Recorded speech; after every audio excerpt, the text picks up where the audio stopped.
keluar waktunya. Bahkan gara-gara pekerjaan duniawi ketinggalan sholat jamaah atau ketinggalan takbiratul ihram bersama imam, aib. Bagaimana mau berkah kerjaannya? Apabila buat dunia dia ketinggalan sholat, ketinggalan jamaah, ketinggalan takbiratul ihram bersama imam, bahkan sampai ninggalin sholat secara keseluruhan, gak berkah. Kalau ada yang mau dikorbanin bukan sholatnya, bukan jamaahnya, bukan takbiratul ihramnya. Kalau ada yang mau dikerjain, kerjaannya yang dikorbanin. Itu Al-Imam Junaid, itu udah deket waktu sholat, dia mau tutup toko. Datang satu pelanggan, saya mau beli, saya mau ngeborong yang paling bagus. Bilang, nanti aja habis sholat, bentar lagi masuk waktu. Bilang, sebentar, saya mau beli, sebentar aja, nggak lama. Ditungguin, masih milih-milih. Sudah, minggir, saya mau ini. Sampai akhirnya masuk waktu azan, itu orang masih milih-milih. Udah yang ini deh, yang ini. Akhirnya Imam Junaid kesel. Ini sampai masuk waktu azan, dia belum ada di masjid, padahal masjid cuma berapa langkah doang. Biasanya nggak masuk waktu sholat, melainkan beliau udah di masjid. Ini gara-gara nih orang pembeli rekan bisnis yang mau beli, adu kontrak besar mau ngambil, gara-gara itu dia ketinggalan azan di masjid. Subhanallah. Bilang, mana barang yang kamu mau? Udah dibilang jangan, tetap mau juga. Ini nih, saya mau yang ini. Diambil, ini barang bawa sial. Dilempar, dipecahin.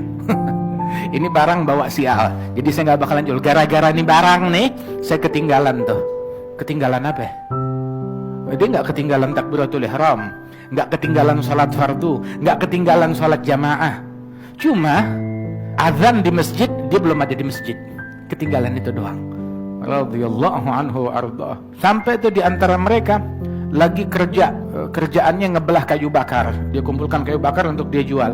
Lagi belah kayu bakar, tahu-tahu dengar azan, sedangkan kampaknya udah diangkat. Ketika dengar azan tersebut, itu kampak yang udah diangkat nggak diayunkan ke depan, dia buang ke belakang. Kenapa? Saya nggak mau dibilang setelah azan sekalian aja satu ayunan ke depan, nggak mau. Setelah azan nggak ada pekerjaan duniawi, semuanya untuk Allah Subhanahu Wa Taala. Kalau saya majuin ke depan, ya sekalian itu pekerjaan duniawi.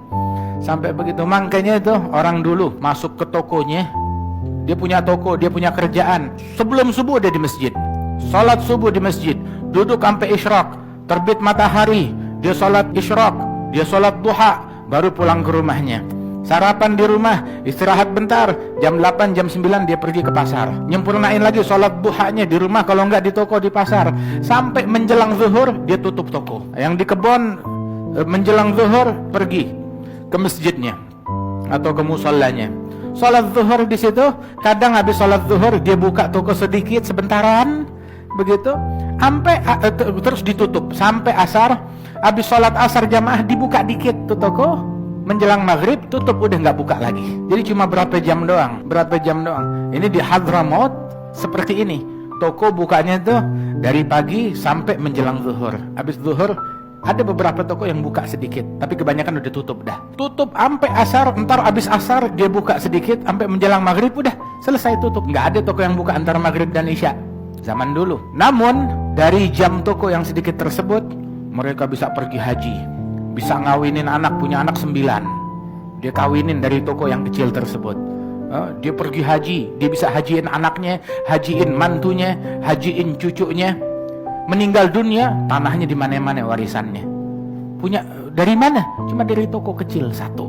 Tapi lihat orang sekarang, boro-boro subuh di masjid, boro-boro berjamaah. Kalau bukan jam kantor, sesubuh-subuhnya telat bablas. Tapi ya syukurlah karena ngejar jam kantor, tuh subuhnya masih dapat.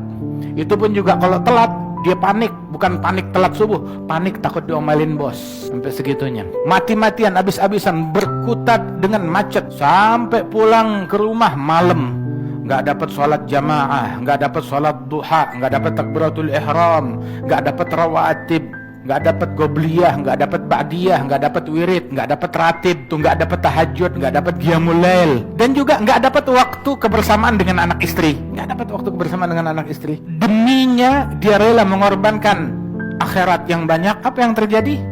Utang tetap numpuk, utang tetap banyak, dan hatta dia dapat duit belum bisa buat bayar utang, nutupin bunganya dulu. Dia mati, utang masih mengalir, bukan ninggalin warisan, ninggalin utang buat keluarga. Makanya tuh yang rela mengorbankan akhirat demi dunia, ya dia kehilangan dunia, kehilangan akhirat. Tapi yang rela demi akhirat, dia korbankan sedikit dunia. Memang dunia semuanya dikit, semuanya kecil. Demi akhirat dia rela mengorbankan sedikit dunia, maka Allah Ta'ala berikan dia keuntungan dunia dan keuntungan akhirat. Kalau kita ngutamakan sholat, ngutamakan kewajiban, gak jadi miskin. Itu barang siapa yang ninggalkan sesuatu untuk Allah, Allah Ta'ala gantikan untuk dia sesuatu yang lebih baik daripada apa yang dia tinggalin. Lebih baik dan lebih berkah. Tapi yang ninggalkan Allah demi sesuatu, maka dia kehilangan segalanya. Orang kalau udah menemukan Allah, nggak ada kebaikan yang luput darinya, dia dapat segalanya. Tapi orang yang kehilangan Allah, maka dia kehilangan segalanya. Jangan sampai gara-gara duniawi kita ketinggalan, meninggalkan kewajiban kita kepada Allah Subhanahu wa Ta'ala, atau terjeblos dalam hal yang diharamkan oleh Allah Ta'ala, baik itu perkara duniawi, harta ataupun tahta. Gara-gara dunia, gara-gara tahta, gara-gara harta, bahkan bukan cuma sholat doang, sampai jadi saling mendengki, saling membenci, saling mencaci, saling bermusuhan, saling putus silaturahmi, saling durhaka, saling ngata-ngatain. Rugi dunia, rugi akhirat, rugi